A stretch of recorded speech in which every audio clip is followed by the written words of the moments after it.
You know, in a world that is literally engineered to break your focus, there's one skill that has become a real superpower. It's the secret sauce to not just getting by, but actually thriving in all the chaos. It's how you produce work that truly matters. So today, we're going to break down deep work. I mean, seriously, just think about that for a second.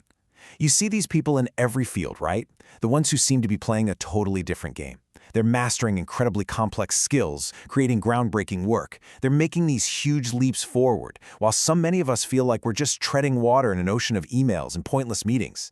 What if I told you it has nothing to do with talent or luck? It's about a very specific, learnable skill. And here's the thing you have to remember. If you feel completely overwhelmed, it's not your fault. Our entire modern world is basically an engine built for distraction. We're getting hit from all sides with notifications, endless social media feeds, and this constant pressure to be online, to be responsive 24/7.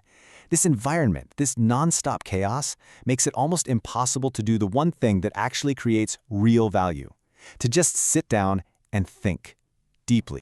So, to get our focus back, we first have to understand the battle that's being fought for our attention.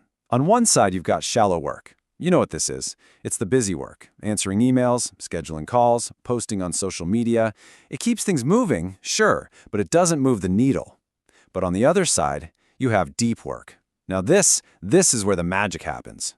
This is writing that game-changing strategy, or coding that breakthrough app, or finally mastering a difficult song. It's that focused grind that pushes you to your absolute limit and creates something brand new and valuable. And this brings us right to the heart of the idea from Professor Cal Newport. He defines deep work so simply. It's the ability to focus without distraction on a cognitively demanding task. That's it. It's about pushing your brain to its limit in a state of pure, uninterrupted concentration. And trust me, this isn't just about putting your phone away. It's a whole system for doing the best work you're capable of and, honestly, feeling amazing while you do it. So here's the most important takeaway. In an economy where basically everyone is stuck in this whirlwind of shallow busyness, being able to consistently go deep isn't just a nice-to-have skill anymore. It is the superpower of the 21st century. It's what lets you learn complicated things incredibly fast, solve tough problems, and produce work that other people just can't easily copy. It is the great differentiator. But look, this isn't just some abstract idea from a book. This is all based on hard neuroscience. When you really get into deep work, you are literally physically changing the structure of your brain to make yourself better at what you do. Now, this is where it gets really, really cool. Okay, let's nerd out for a second on something in your brain called myelination. So think of any skill you have, playing guitar, speaking another language, writing code, as a specific circuit of neurons, like a little pathway. Every single time you practice that skill with intense, distraction-free focus, you're telling your brain, hey, this is important. And it responds by wrapping that neural circuit in a fatty tissue called myelin. Myelin is basically insulation for your brain wiring. It makes the signals travel way faster and cleaner. So being good at something literally just means you have a well-myelinated brain circuit for it. And deep work? That's the best workout for building that myelin. Now let's look at the flip side. What happens when we're constantly switching gears? Well, we poison our minds with something called attention residue. This idea from Professor Sophie Leroy is a total game changer. It shows that when you switch from, say, writing a report to just quickly checking an email, your brain doesn't make a clean switch. A little piece of your attention, a residue, gets left behind, still thinking about the report. You're never fully focused on the new thing. And this just perfectly shows the real cost of distraction. That quick 30-second glance at your phone? It's not just a 30-second break. No way. The attention residue it leaves behind can tank your brain power for minutes after, making it pretty much impossible to get into that intense focus you need for high-level work.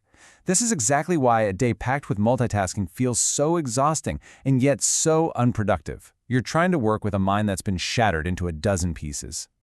Okay, so we get it. Deep work is the key, the science is solid. But how in the world do we actually do this in our messy real lives? Well, the good news is there isn't just one right way. Cal Newport lays out 4 totally different styles so you can find the one that actually fits you and your life. First up is the monastic approach. Think of a writer who goes off to a cabin in the woods. You basically eliminate all shallow work. This is pretty extreme, best for people with a ton of freedom, like a tenured professor or maybe a self-funded artist. Then there's the bimodal approach. This is like the famous psychologist Carl Jung. He'd spend weeks in total focus at his remote tower, then come back to his busy city life. It means splitting your time, Clear blocks for deep work, and then everything else. Maybe you can block off one full day a week. Third, and probably the most practical for many of us, is the rhythmic approach. The key here is turning deep work into a regular habit, like a chain you don't want to break. For example, the first 90 minutes of every single day. No meetings, no email, just deep work. It's about making it a non-negotiable ritual. And finally, you have the journalistic approach.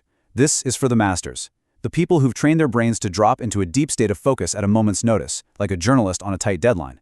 Honestly, this is the black belt level. Definitely not where you want to start. So, figuring out your style is step one.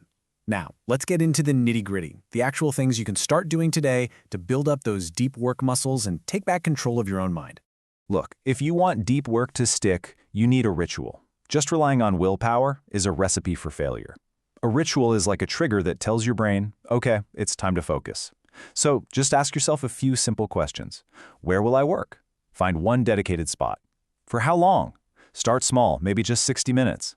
What are the rules? No phone, no internet, no interruptions, period. And how will I support myself? Get your coffee, your water, everything you need ready before you start. A solid ritual is your launch pad. Now, this next one is a huge mental shift, but it is so powerful. Most of us live our lives taking breaks from distraction to try and squeeze in some work. The Deep Work Pro does the exact opposite. Your default state should be focus. You schedule your distractions. You actually plan out when you're going to check social media or browse the internet. By putting those distractions in a box, you stop them from constantly bleeding into your day and creating all that damaging attention residue. If you feel like your attention span is just completely shot and you need a hard reset, try this challenge, a 30-day social media cleanse. It's super simple. For 30 days, just quit all the optional stuff, social media, mindless digital entertainment. Don't make a big announcement, just log out. Then, after the 30 days are up, you look at each service and ask two very direct questions. 1. Would the last month have been significantly better if I'd been able to use this? And 2. Did anyone even care that I was gone? This forces you to rebuild your digital life around what actually adds value, not just what's addictive. So you put in the effort, you build the rituals, you fight back against distraction, you literally rewire your brain. So what's the big payoff? Well, it's about so much more than just ticking more boxes off a to-do list. It's about fundamentally changing the quality of your entire life, both professionally and personally. And this links up perfectly with this amazing psychological concept called flow. You know that feeling, right? When you're so absorbed in something challenging that hours just melt away. Well, the psychologist Mihaly Csikszentmihalyi discovered something incredible through his research. Human beings report being at their happiest. They're most satisfied, not when they're chilling on a beach, but when their minds are stretched to their limits, voluntarily, trying to achieve something difficult. The equation is so simple and so profound. Deep work gets you into a state of flow, and a life with more flow is a happier, more meaningful life. And this really is the fundamental truth we all need to grasp. That feeling of there just aren't enough hours in the day, it's usually a symptom of a much bigger problem. There aren't enough focused hours. You can get more done in 1 hour of pure, deep work than in 5 hours of fragmented, distracted, shallow, busy work. The resource that's actually scarce isn't your time, it's your focus. And you need to protect it like the precious asset it is. At the end of the day, deep work is about taking back control. It's about deciding for yourself what's important enough for your attention instead of letting the world decide for you.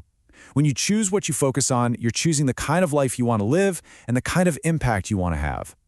This isn't just another productivity hack. It's the foundation for a life of purpose, craftsmanship, and real accomplishment. So the only question left is, once you start developing the superpower, what amazing things are you going to build with it?